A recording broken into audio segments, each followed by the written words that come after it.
Yani burada biz görürük ki, deyir ki, I wish, çaş. Burada deyir ki, proyekti bitirmək üçün daha çox vaxtım olardı. Yəni B variantı vururuq biz burada. Ümumiyyətlə, moodlar birdən düşərsə, conditional moodlarda, bax, məsələn, bizim bilirik ki, zero conditionalımız var. Zero conditional ehtimal vermirəm, çox düşə bildiyimiz zamanlardır əslində. Baxın, müəllimlər, indiki zamanla indiki zaman uzlaşır da, düzdür. Bir də indiki ilə gələcək uzlaşır. İndiki ilə indikinin uzlaşması zero conditionaldır. İndiki ilə gələcəyin uzlaşması isə first conditionaldır. Yəni bu biri tərəfdə tutaq ki, sizə qoyub ki, məsələn, if it nöqtə rain, if the rain nöqtələr, we will go out. Məsələn, biz çölə çıxacağıq. Biz burada stopsu vururuq da. Məsələn, yağış dayansa, if the rain stops, we will go out. Biz çölə çıxacağıq. Yəni bu hansı conditionaldır? First conditionaldır. Və yaxud da ikinci olan, yəni third conditional nədir? Sadə keçmiş zamanla bitmiş zamanın uzlaşması. Elə bildiyimiz qaydadır da, bitmiş zamanla sadə keçmiş zaman uzlaşır. Məsələn, mən deyirəm ki, if I had məsələn, much money, daha çox pulum olsaydı, if I had much money, I would, məsələn, daha çox pulum olsaydı, üzr istəyirəm, sadə keçmiş zamanla bu biri tərəfdə qoyuram. Would-la bildiyim normal feili qoyuram. Məsələn, I would travel. Səyahət edərdim belə. Third conditionalda isə birinci tərəfdə bizim olur bitmiş zamanımız, had page'imiz, yəni o biri tərəfdə isə olur would past, would present perfectimiz, yəni would have page'imiz. Yəni had page ilə would had page yox, have page uzlaşır. Bunlar uzlaşmalardır. Burada da deyir ki, kaş mənim daha çox vaxtım olardı ki, proyekti bitirmək üçün. Sonra burada ikinci sualda, bura bir yazılıb, əslində ikidir də. O zəncindir. Show up nədir? Göstəriş etmək. Göstəriş etmək nədir? Show sözündən elə bilə bilərik də. Show nədir ki, göstərir. Göstəri etmək, lovğalanmaq, belə deyək də. Göstərmək də bir şey, göstərib lovğalanmaq. Məndə olanı. Amma burada deyir ki, never shows up. Yəni, heç vaxt göstəriş eləmir, lovğalanmır. Yəni, burada təzad var. Zəncindir, amma lovğalanmır. Yəni, baxmayaraq ki, zəncindir, lovğalanmır. Despite da baxmayaraq ki, də onu niyə götürmürük? Çünki ondan sonra because of kimi söz və yaxud da söz birləşməsi gəlməlidir. Belə. Sonra biz davam eləyək burada 3-lə 4-ə. Üçüncü sualda, burada biz baxırıq ki, deməli, sözünün qaydası da var, feilin forması da var. Məsələn, biz burada dazda feili necə götürürük? Dazdan sonra essiz feil götürürük də. Daz gələndə feili qəbul etmirik. Axı, məsələn, mən deyirdim ki, daz, she, sonra mən like deyirəm də, likes demirəm ki, təzədən. Yəni, burada mən likes'ın, sısın daza keçirtmiş oluram da. Ona görə sığını düşürdürəm. Yəni, feilin qabağında, ismin qabağında daz gəldisə, onu sualın dazla verdiysə, feilin sonundakı s avtomatik elə bil o daza keçdi, yəni düşdü. Necə ki, did gələndə ed düşür o şəkildə.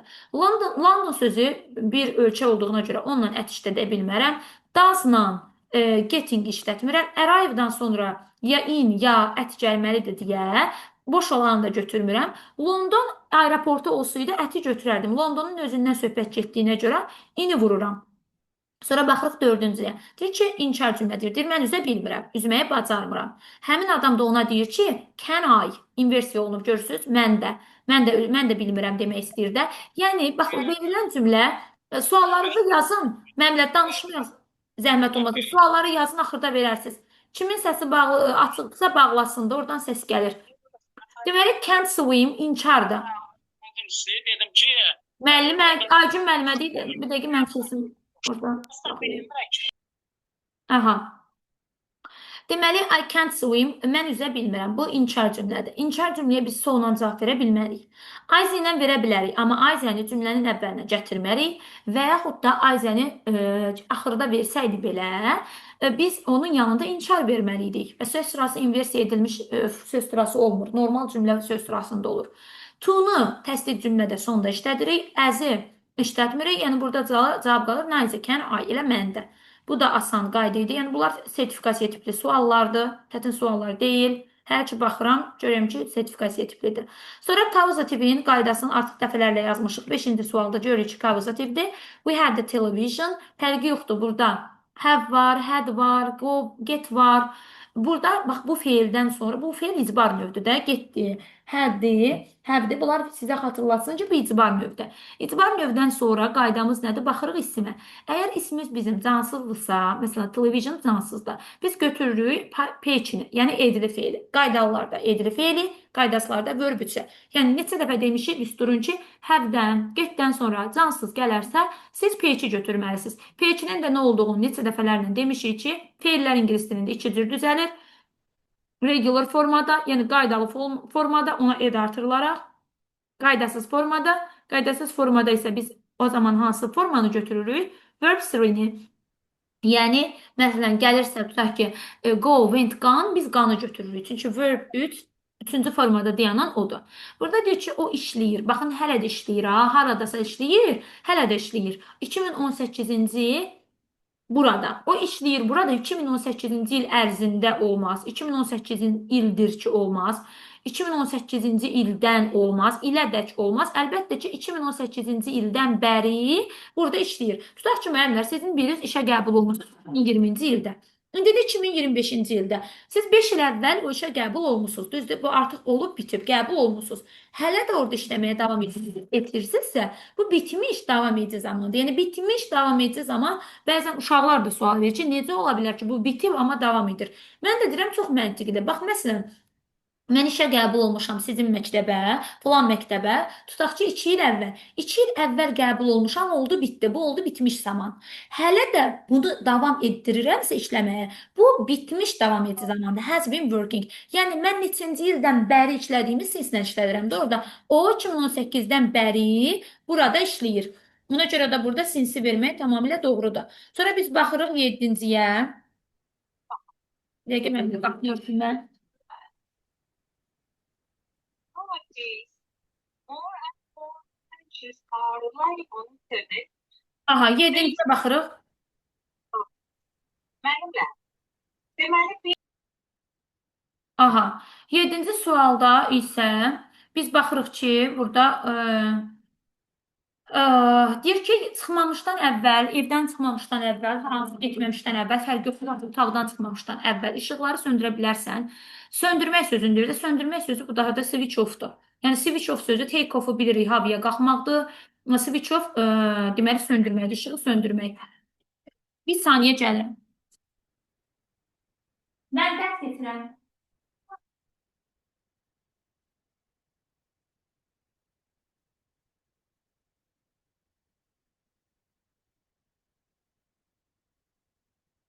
Aha, deməli burada baxırıq 8-ci sualımıza. 8-ci sualda gördük ki, burada deyir mənim qardaşım. Baxın, görürsünüz mübtəda xəbərin uzlaşmasında dünənlərə bunları salmışdım. Cümlədə burada vergüllə ayrılıb onun haqqında bir açıqlama verirəmsə, məsələn deyirəm, qardaşım yenicə evlənmiş olan. Yəni yenicə evlənmiş olan qardaşımla danışıram. Fərqi yoxdur. Burada iz olmalıdır xəbər. Görürsünüz, çünki söhbət qardaşdan gedir. İndi burada baxırıq ki, qardaş sözü canlıdır. Canlı ilə biz işlətməliyik. Özündən sonra xəbər varsa, bu-la zəti işlətməliyik. Zətdən əvvəl qapını sağ. Buradan deməli, zətdən əvvəl vergül istifadə oluna bilməz deyə cavabımız D variantıdır. Buzun iki tərəfində də isim olmalıdır. Humun digər tərəfində də mübtəda xəbər olmalıdır. Which-də isə cansızlarla işlədirik, canlılarla işlətmirik. Qardaş sözü isə canlı olduğuna görə götürmürük. Yəni desəz ki, burada zət niyə olmadı? Yadınızda saxlayın ki, vergüldən sonra zət gəlmir. Ona görə də cavabımız D variantı idi. Sonra baxırıq 9-cu suala. 9-cu sualda deyir ki, bunlardan hansı doğru gəlir bu variantda? Hardly ilə hardly-nin mənasını dəfələrlə demişik ki, hardın mənası yaxşıdır, müsbətdir, çox mənasında, ağır, çətin mənası da var. Məsələn, deyirəm, hard work, çətin iş, ağır iş. O mənada da var. Amma hard sözü yəni müsbət mənada da işlənir də. Məsələn, mən deyirəm ki, I work hard. Məsələn, I worked hard last year. Keçən il çox işlədim. Yəni bu müsbət mənadadır. Yəni yaxşı işlədim mənasındadır. Amma hardly sözü o mənadadır ki, zülmlə işlədim. Yəni işləyə bilmədim. Bu o mənadadır. Tutaq ki, mən deyirəm ki, güclə yeyirəmi. Qarşımdakı insan məni başa düşür ki, I eat hardly deyəndə, başa düşür ki, I am eating hardly deyəndə mən demək istəyirəm ki, yeyə bilmirəm. Yəni boğazımdan keçmir, güclə yeyirəm. Rarely sözü nadirəndir, seldom sözü də elə bir şeydir, hərdən, yəni ret qalda. Simply sözü isə nəsə elə bir Nəzərdə tutmaq kimi belə bir şeydir. Bunlarla əlaqəsi yoxdur. O deyir elə yavaş danışırdı ki, sakit danışırdı, quietly. Mən onu eşidə bilirdim. İndi mən onu necə eşidə bilirdim? Güclə eşidə bilirdim. Yəni burada cümləyə elə bir məna verməliyəm ki, mən onu eşidə bilmirdim olsun. Yəni elə yavaş, elə sakit danışırdı, onu eşidə bilmirdim mənasında bir şey verməlisiniz. Həmin o bir şey də hardlydır. Yəni mən onu hard hear, yəni olmaz. Hard, yəni çox mənasındadır. Çox eşidə bilirdim. Bu düzgün deyil və yaxud da rarely onu nadirən eşidirdim. Nadirən eşitmək elə şey deyil.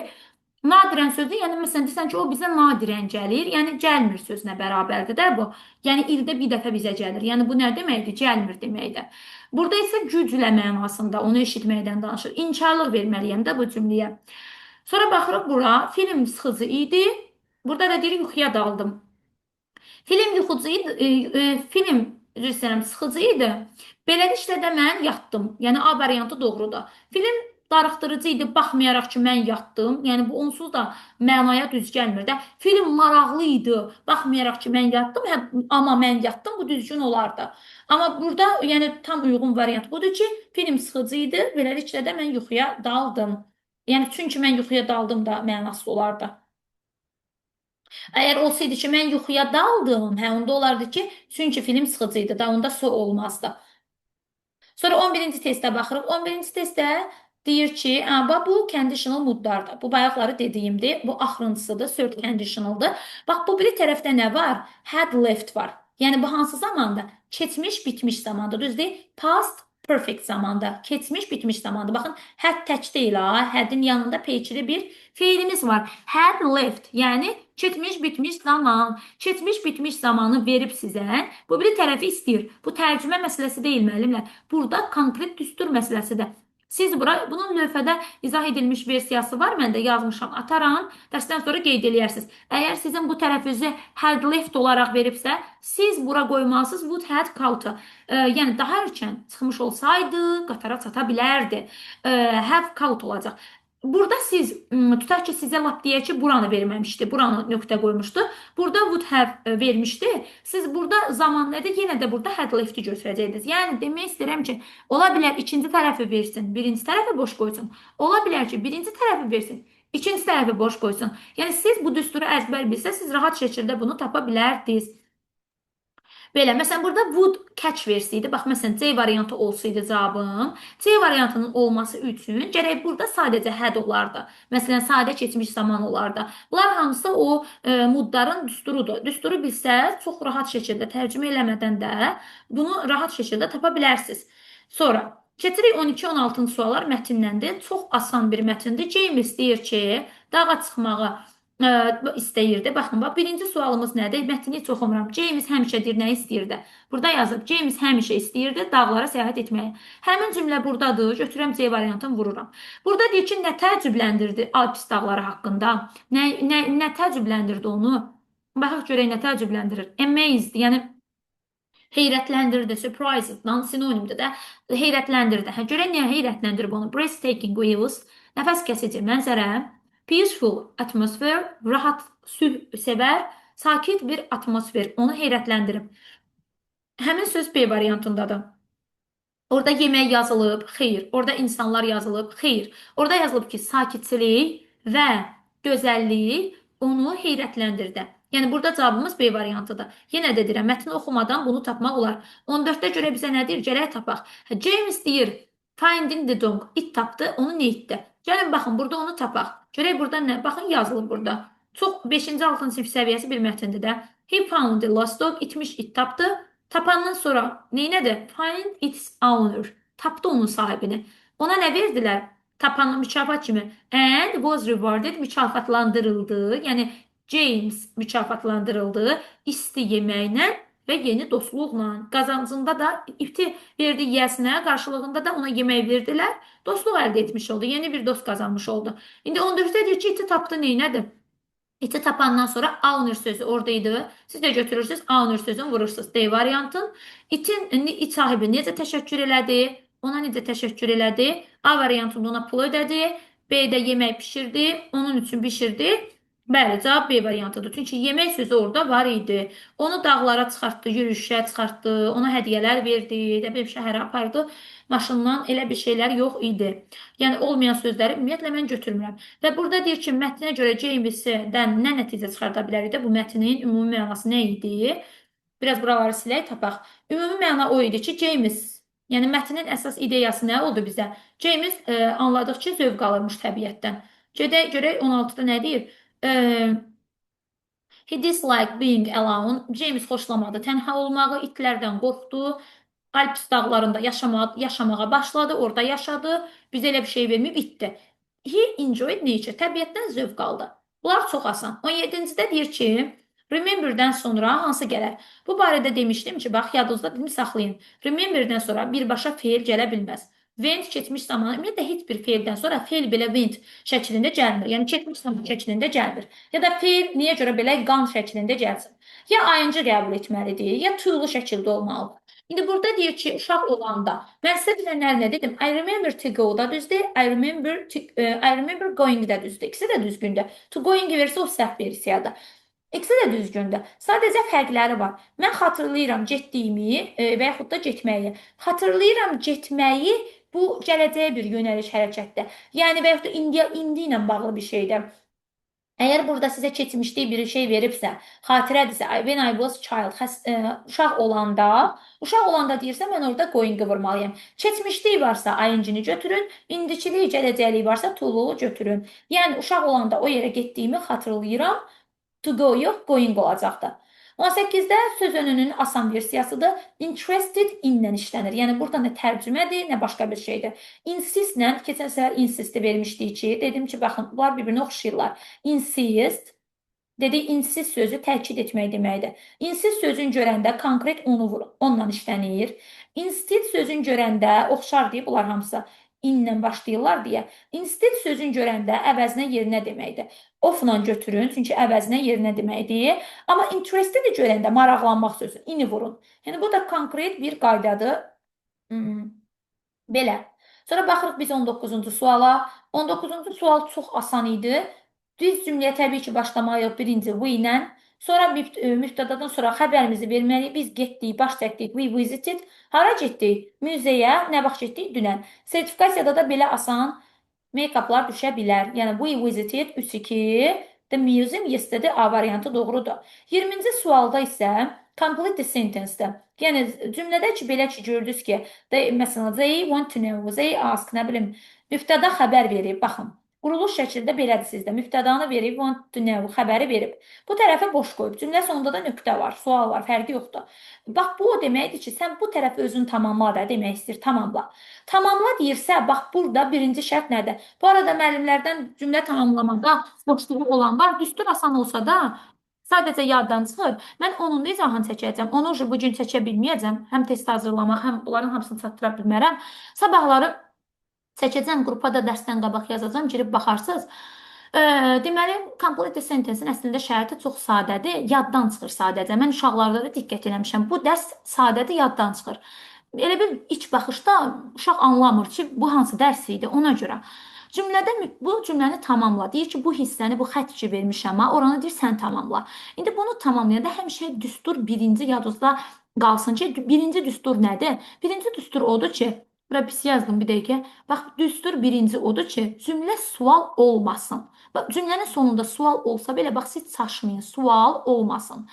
Yəni bunu niyə çaşa bilərsiniz? Burada birinci what time verir, nə bilim how verir, if verir və s. verir. Adam da elə bilir ki, hə bu sual cümləsinin quruluşu şəklindədir də.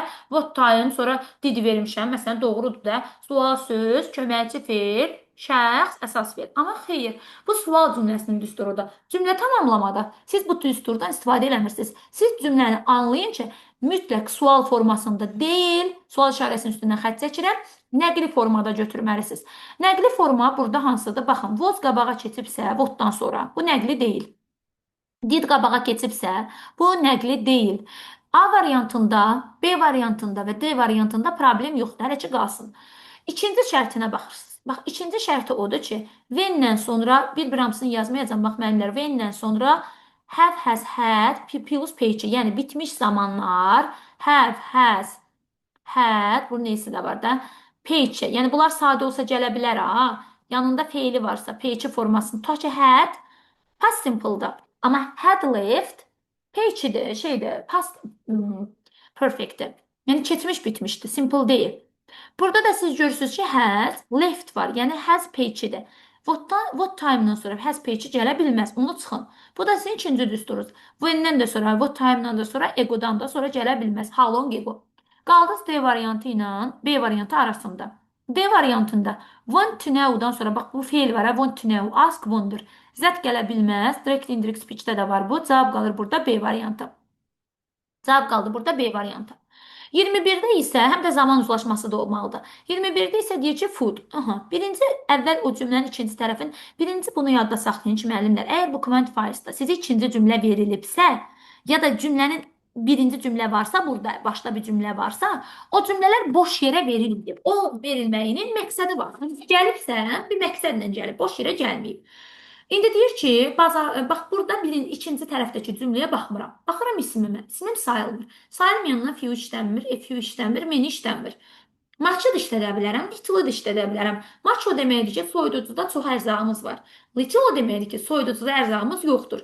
İndi ikinci cümlə, mən ikisini də götürə bilərəm. Məsələn, bax burada ikinci tərəfdəki bax bu olmasa, bu testin iki cavabı ola bilər. Siz mənlə axıra qədər belə deyə dirənə bilərsiniz ki, müəllim test səhv hazırlamısınız, B də doğrudur, D də doğrudur. Mən də sizə heç bir şəkildə sübut eləyə bilmərəm ki, burada B deyil, D-dir və ya əksinə, D deyil, B-dir. Çünki hər ikisi doğrudur. Həm mən deyə bilərəm soyuducuda biraz yemək var, həm deyə bilərəm heç qida yoxdur, ərzaq yoxdur. İkinci cümlə mənə bildirəcək hansını qoyum. Deyir ki, gərək mağazinə gedək, gərək bazarlığa gedək. Deyirsə, deməli çox bir şeyimiz yox imiş. Heç nə yox imiş ki, soyuducuda. Yəni çox az bir şey var imiş ki, boşuymuş ki soyuducunun içi. Bu deyir ki, gərək biz gedək bazarlığa. Ona görə də cavabımız little-dır. Yəni ikinci cümlə gəlirsə, həmişə siz orada diqqət edin ki, o boş yerə gəlməyib. Gəlibsə bir məqsədlə gəlib. Burada da zən var. Zən olan cümlədə bilirəm ki, müqayisə verməliyəm. Müqayisədə more axtarmalıyam və yaxud kökündən dəyişə bilər. Good adi dərəcədir. Best sıtıdan bilirəm müqayisədir. Well adi dərəcədir. More well deyə bir şey yoxdur. O da better-dən olur. Cavab qaldı B variantı. Yəni zən varsa, ümumiyyətlə well ola da bilməzdi. Lap belə zən olmasaydı belə. Çünki taste-dən əvvəl cake cansız gəlibsə, biz zərf yox, səhv götürməliyik. Vellər də zərf olduğuna görə, bes də zərfdir, çünki z-si yoxdur. Cavabı mənlə B qalardı. Zənə görə yenə də mən B variantını vurardım. Yəni, yadınızda saxlayın ki, testdən əvvəl cansız gəlibsə, can yoxdursa, həmişə deyirik, hərəkət yoxdur. Hərəkət yoxdursa, zərf yox, sifət lazımdır bizə. Çevirək digər testimiz 23-ə baxaq. 23-cü testdə isə bir tərcümə eləyərək tapacağıq. Tərcümə eləyirik, burada düstur yoxdur. Məsələn, deyir ki, biz getməyəcəyik çölə. Yağış baxın, it stops raining. Yağmağa dayanana kimi. Yəni, dayanana qədər getməyəcəyik. Əgər yağış dayansa getməyəcək, niyə dayansa gedərik də? Əgər yağış dayanmasa, unless, iki inkar bir yerdə olmaz. Çünki yağış dayanır, bu da olmaz. Baxmayaraq ki, yağış dayanır, bu da olmaz. Yağış dayanana qədər, tilantil qədərdək deməkdir. İnkarlıq vermir ki, qədərdək. Biz getməyəcək çölə.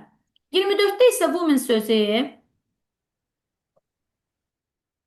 woman sözü canlıdır. Mən də burada həmişə əvvələ baxmalıyam da. Mənim işim bu ilandır, canlı ilandır.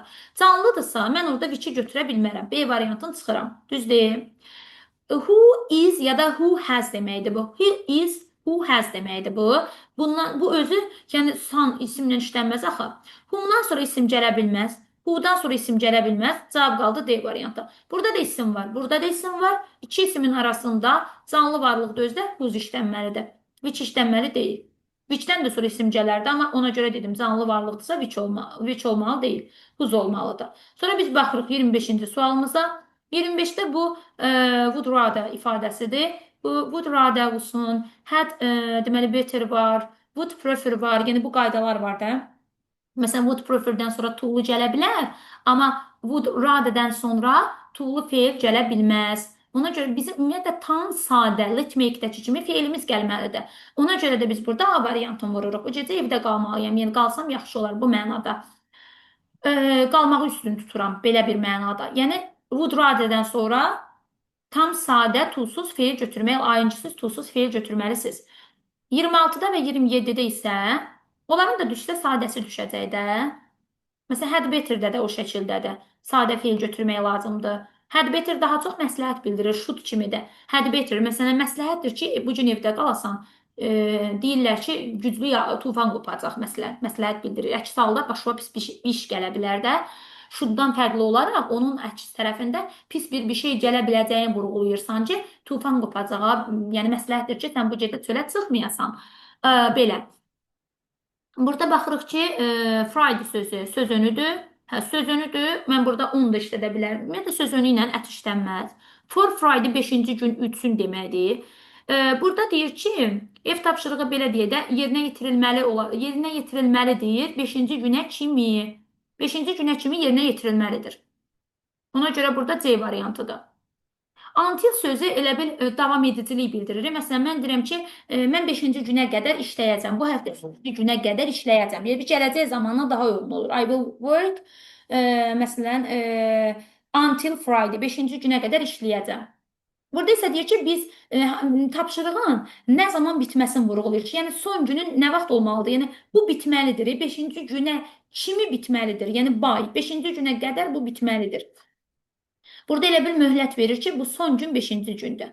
İnkar cümlə, bu da asan idi, 5-ci sinif qaydasıdır. Biz bilirik ki, daz olanda feilin esi düşməlidir. He ilə do işlənə bilməz, daz işlənməlidir. Burada feilin inkarı tək birbaşa notla düzələ bilməz.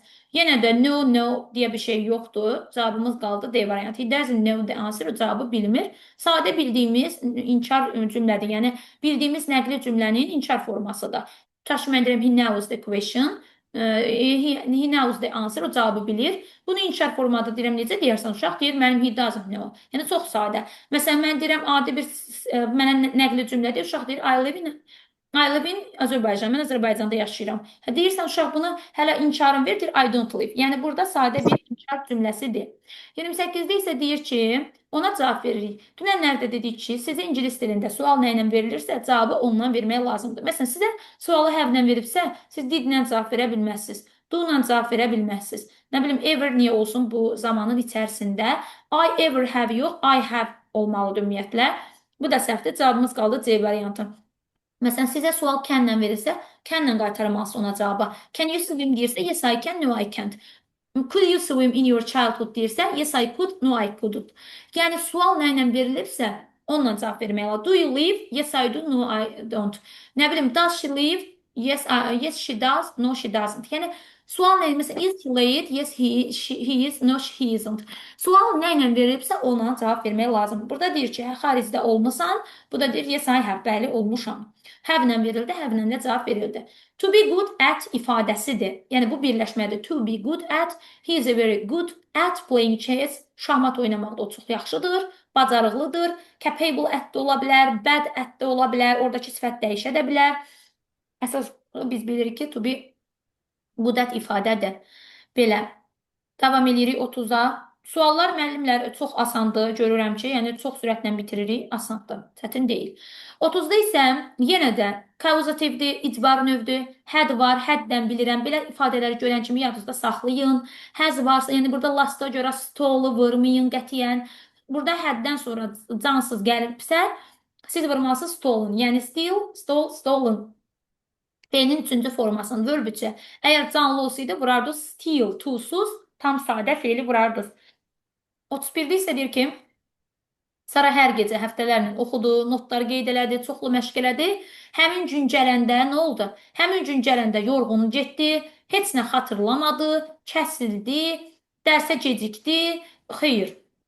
Özünü əmin hiss elədi və yaxşı şey etdi, yaxşı. Yəni, bacarıqlı oldu, did well. Yəni, ən yaxşısını etdi. Çünki çox çalışıb axı. Məntiqə uyğun gələndə budur. Sonra baxırıq 32-yə. 32-də furious sözünün bizdən sifətini istəyir, ekvivalentini istəyir, sinonimini istəyir. Sifəti nə idi? Ekvivalentini istəyir. Yəni, onu nə ilə əvəz eləyə bilərəm, onu soruşur. Menecer deyir, əsəbləşmişdi. Vaxtında bitirmədiklərinə görə, deadline-ı cədvələ buraxdıqlarına görə komanda əsəbləşmişdi. Furious sözü çox asan sözü idi. Angry sözünün ekvivalentidir. Yəni, sinonimidir də. Həmin sözün sinonimidir. Bu da belə getdi. 33-ə baxırıq. Daha sonra müəllimlər yenidən qoşularıq sürətli şəkildə.